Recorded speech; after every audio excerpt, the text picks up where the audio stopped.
Good morning, we're live. Hello!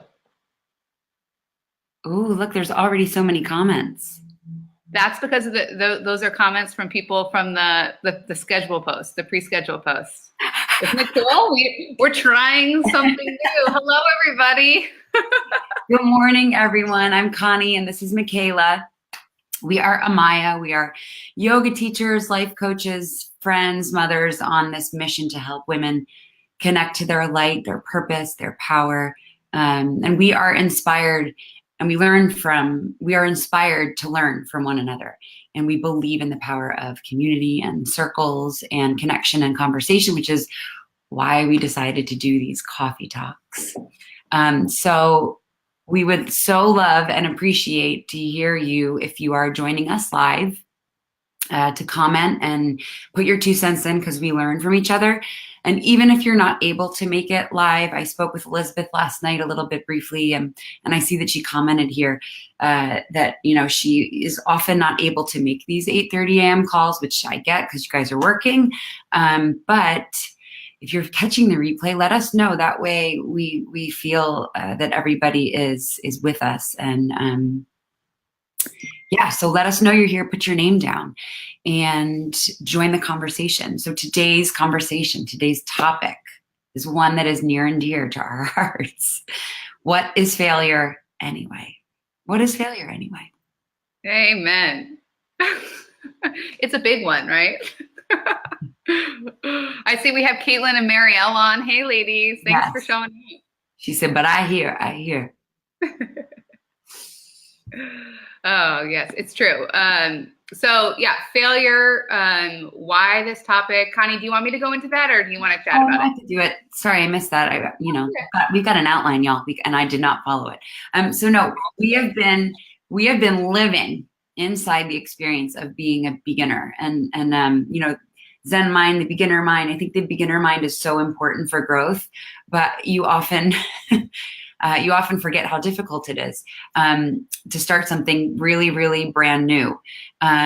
So we're putting the finishing touches on 2 really important, exciting projects. We are offering a free online workshop called The 3 Secrets You Need to Awaken the Vibrant, Authentic, and Empowered You Within. And that's going to be May 31st. So you can mark your calendars for May 31st at 10 a.m. Eastern Standard Time. But we'll send some information on that soon enough. And then the birth of our baby, the Back to Her program, that's coming soon. So you need to stay tuned for that. We are, we're just so excited about that. And so we're learning many new things. We are learning the technology behind what goes into an online launch and business, and trying on new things and learning how we actually show up with one another, what's frustrating, what's exciting. And it feels manic sometimes and really exciting. But the reason we kind of jumped into this is because the thoughts of fear and doubt, those ones that you don't want to, the jumping in, the stretching, the taking chances because it could be dangerous and unsafe. We've sort of been living in that for a little bit, like oh crap, what if we fail? What if this doesn't work? What if?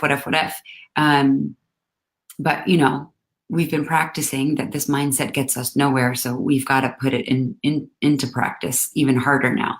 And so that is what the truth is behind what is going on with Emaya, and why we wanted to share this all with you. Yeah, it's true. We talk about this a lot in our yoga classes too. Like, we teach what we most need to remember or practice. And I think Connie and I both really have a strong intention to always be vulnerable, and to come and to be a guide for other people to be vulnerable too, by showing up vulnerable and honest. And this week has been challenging.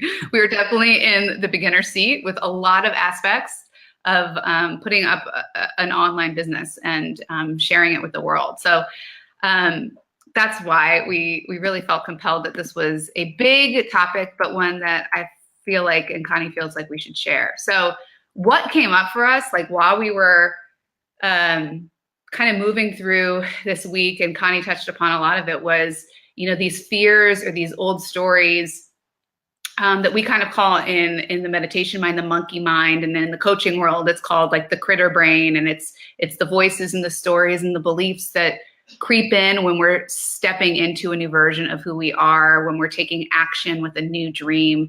And those voices really are there to keep us stuck and to keep us safe, right? We talk a lot about coaching, like we'd rather stay stuck and safe because we know this experience, we are familiar with this experience, and we know that we can survive this experience. And when you step outside into something new, it can be really scary. So what came up for us is like these thoughts of like, what if we do all of this work and, you know, we don't get the results that we want, you know, which is to really reach in and hug, you know, women and help each other and help them step into the boldest, brightest expression of who they are and the work they want to do in the world.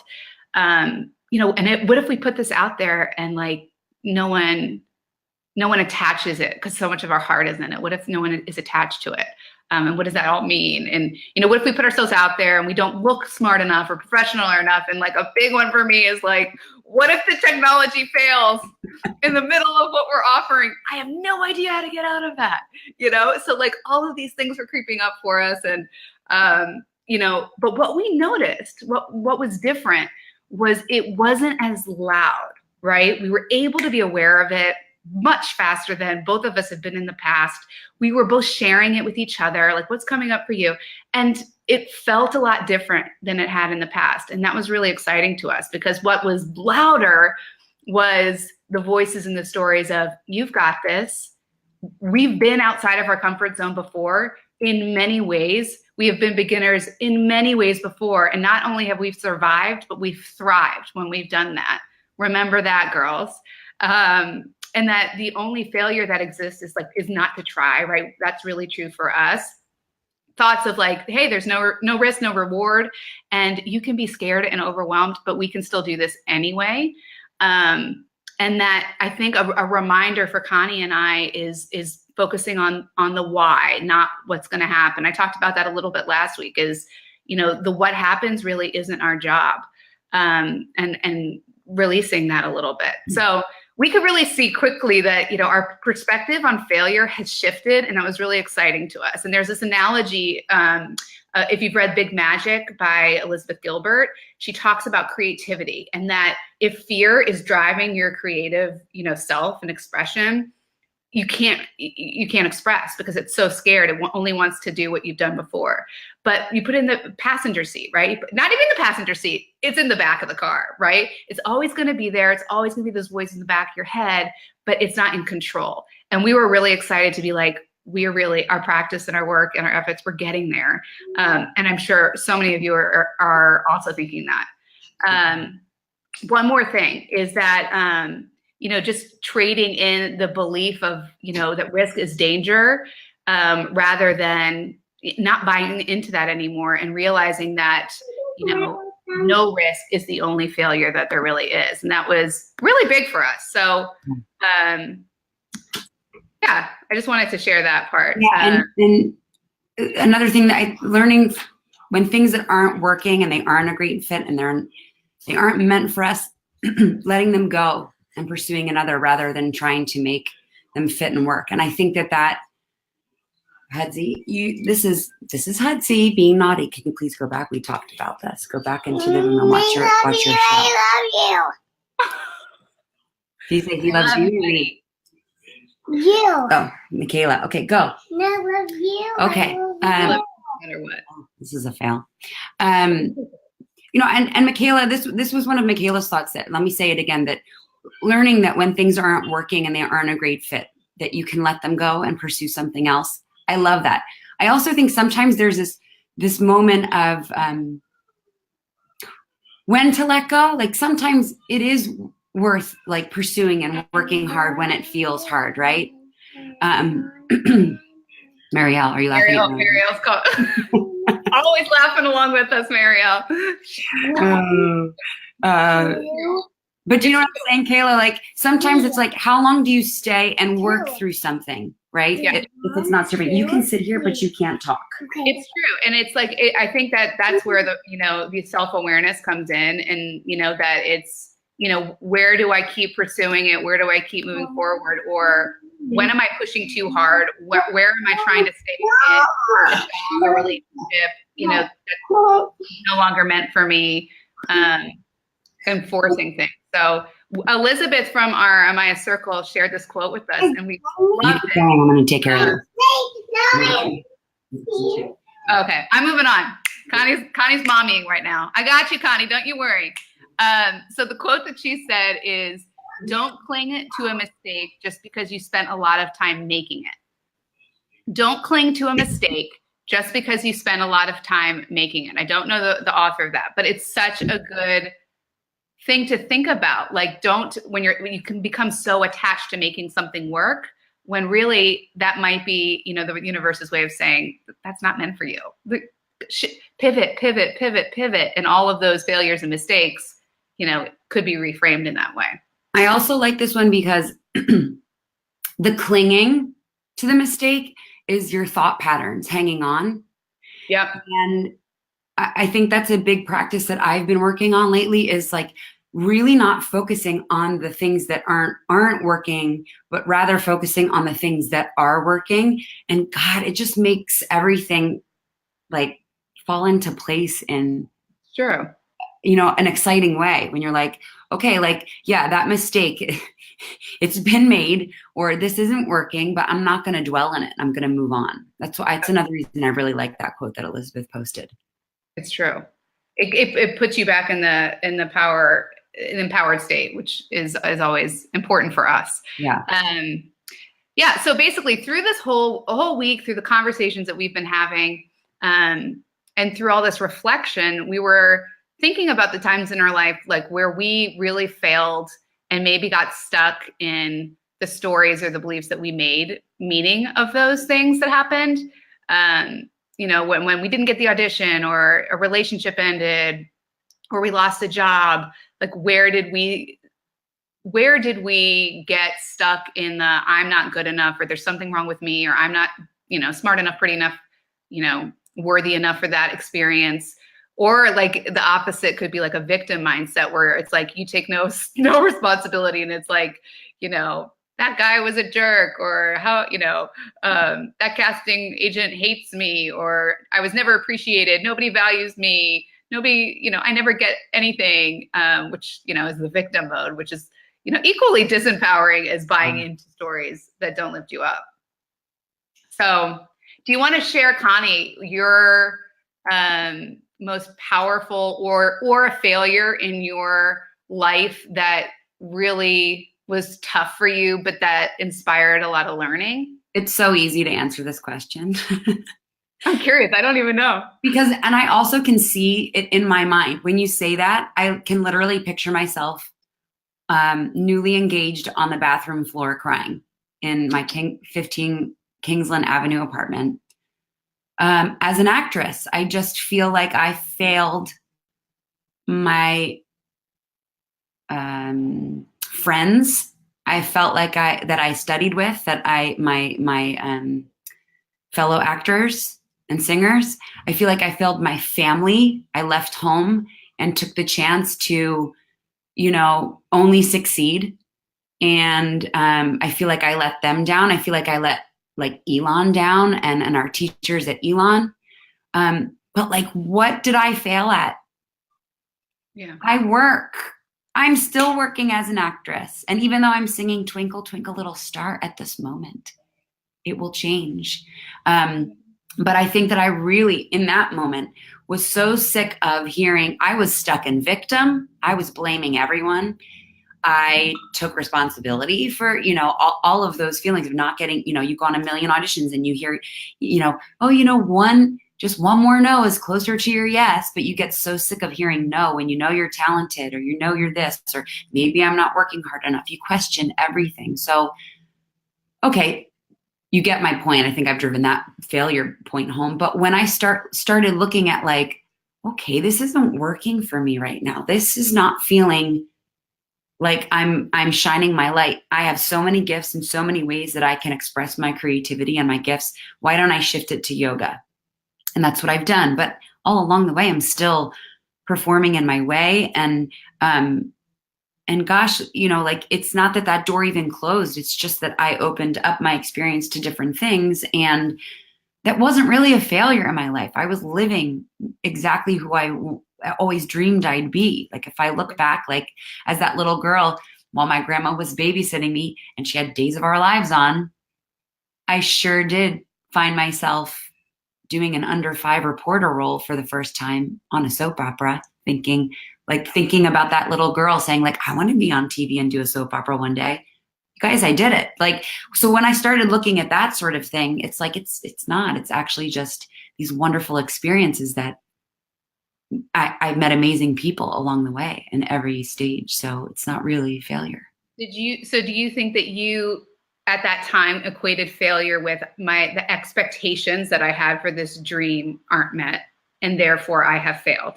Totally. And all the people around me are booking, you know, Broadway, are booking TV shows, are gigging, you know, singing background with like whatever, like doing their thing. And I think I think also, let it also be known that I think that I got real stuck in all that crap that I couldn't even make opportunities for myself as an artist in that moment because I was so deep in my history, you know? Yeah. How about you? I can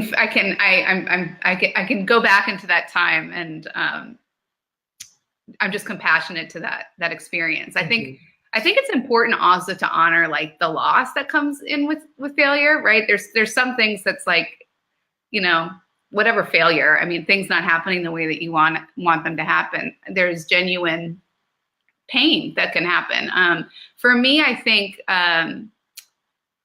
Lori is saying, you ladies are a success at living your potential, and you both are young and have so far to go. Oh, thank you. Marielle says, feeling this so hard right now, ladies, follow your light. Doesn't it make you like, I feel like choked up about it? It does, because I mean, for me, I wish I could go back and like give that version of me a big hug and just be like, girl, it's gonna be okay. Don't be so hard on yourself, and relax. For me, I think like the biggest failure was probably when, you know, I lost a job that I had been at a company that I really loved for over 5 years, or almost 5 years.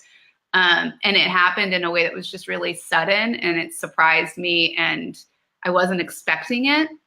And I definitely cried. It was like the stages of grief. I was like shocked that, you know, I went through the whole thing in like, you know me, a rather short amount of time. I like to cover all my bases. But I think the things that came up into my heart was, you know, some victim like this.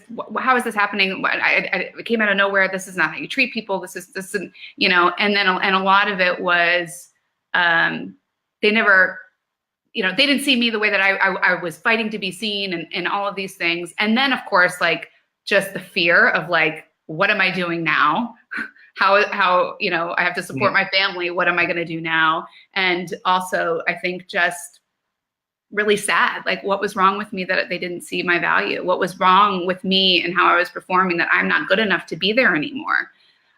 Was really powerful. And I felt it. I felt the feelings. I processed it. And now hindsight's 2020, right? I can see that was the universe's way of getting me out of a situation that I would not have left otherwise, right? I was really comfortable. I liked it enough, but it was keeping me stuck into stepping into the brighter, bolder Michaela and doing the work that I'm doing now. And I don't think I would have left on my own. I don't think at that time I had enough perspective, you know, strength. I was stuck in a lot of fear and limiting beliefs. And then I also wasn't really clear on what I wanted to do. But this situation forced me to figure it out really quickly and ask myself, what do you really want? Like, what do you really want? And let's go do it. And opportunities that then presented themselves to me happened really, really fast. And I was saying yes to them. And I really just, losing my job in all frankness, at that phase in my life was the scariest thing that could have happened to me. 100%. It was my greatest fear. So to have walked through that and realized that on the other side of that is something even better and bigger and brighter for me and my family was a huge, huge wake-up call. And it changed how I view failure. 100%. 100%. So that's mine. I think we got some big ones here. You know what I think is really beautiful too is that two completely different stories. Yeah. And the similar thing, like, what's wrong with me? Why am I not good enough? That was something when you were talking that I was like, that's how I felt. I think that's how we feel when we fail. Yeah.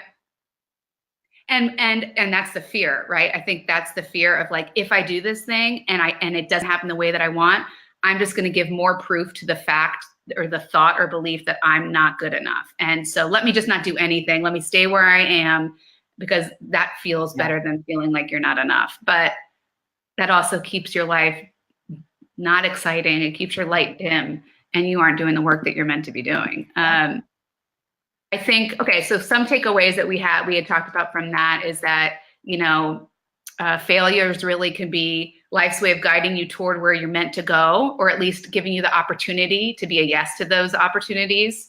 It's creating space for something bigger and better. There's an opportunity to learn a lesson that you're needing to learn.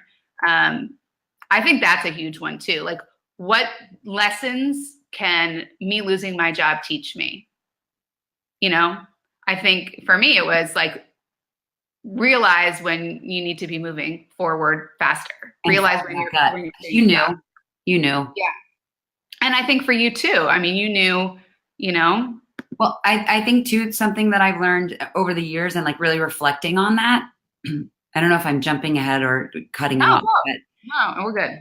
And I think a lot of this I learned going inward and spending, I think yoga really cracked me open, which is what it does. And so all this self-reflection made me see that I am not perfect. Obviously, we know that, right? But the perfectionism in my character was driving so hard, and letting it go was so liberating.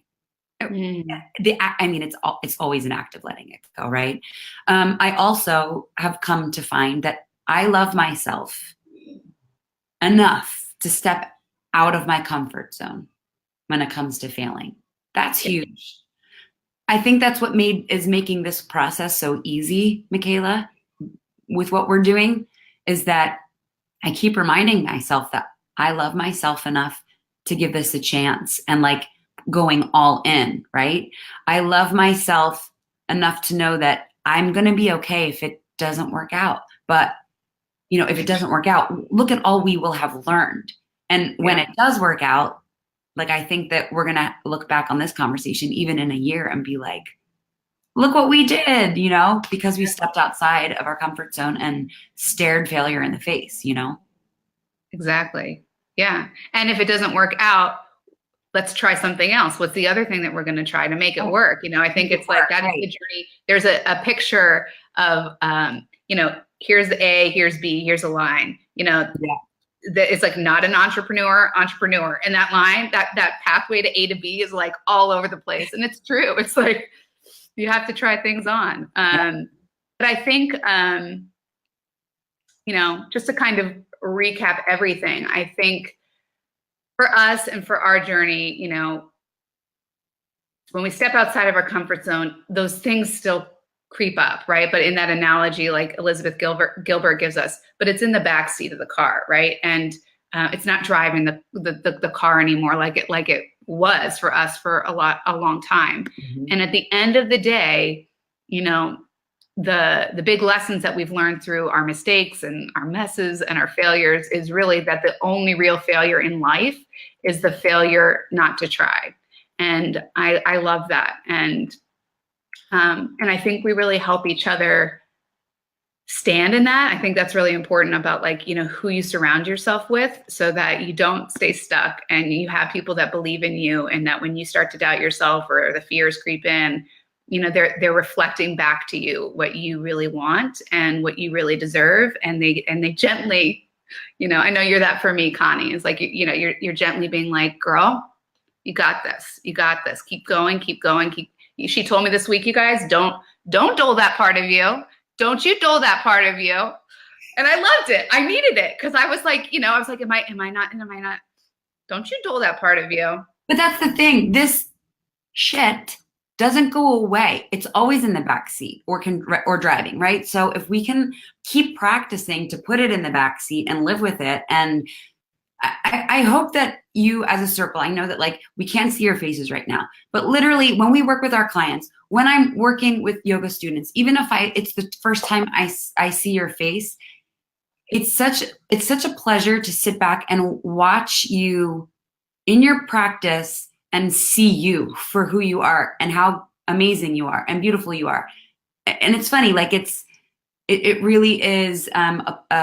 I hope that is translating. I think it's translating, or you wouldn't be watching. I think it's translating to this format that we really believe in women and our power to live our best life. So I really, Kayla and I both want you to feel our love on that, and it's why this circle is so exciting to us.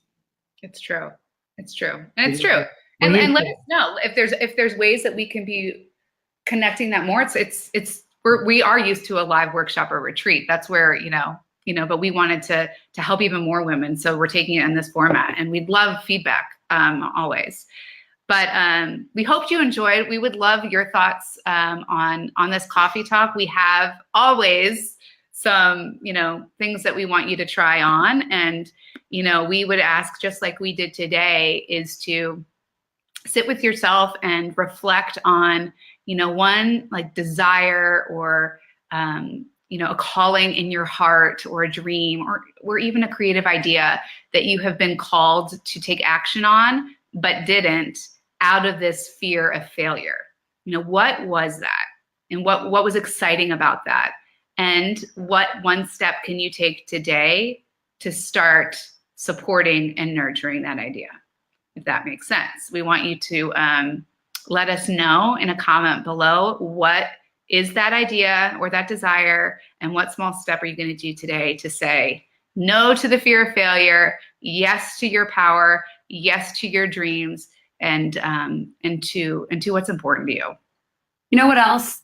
I also feel like if you feel like posting your failures to release them, if you want to tell, something that you feel like whatever, like go for it, right? This is it. Hi, Leah and Kara. Keep it going, ladies. As women, the fear of failure is a long road. That's what Lori just said. Yep. So we're in it together, girls. Yes. It's a practice, like everything. It's a practice. Thank you so much. This was such a joy. Yeah. I feel more inspired to take bolder action even now, just after talking with all of you. Me too. And even though, Hudzy came in and swooped in and made an appearance, we did it. Did it. He's so cute. He can do that anytime. No, we can't. I got you. So ladies, listen, just to get on your radar, May 31st, put that in your calendar, and we'll share all the information next week so that you've got it. And we'd love to have you at 10 a.m. at our live workshop. And then if you're ready to get back to her, to get back to your light and your authenticity and everything then the Back to Her program is going to launch in about a month. So stay tuned for those details too, because we'd love to have you join us our program. All right. Happy Friday. Have a great weekend. Friday. Bye.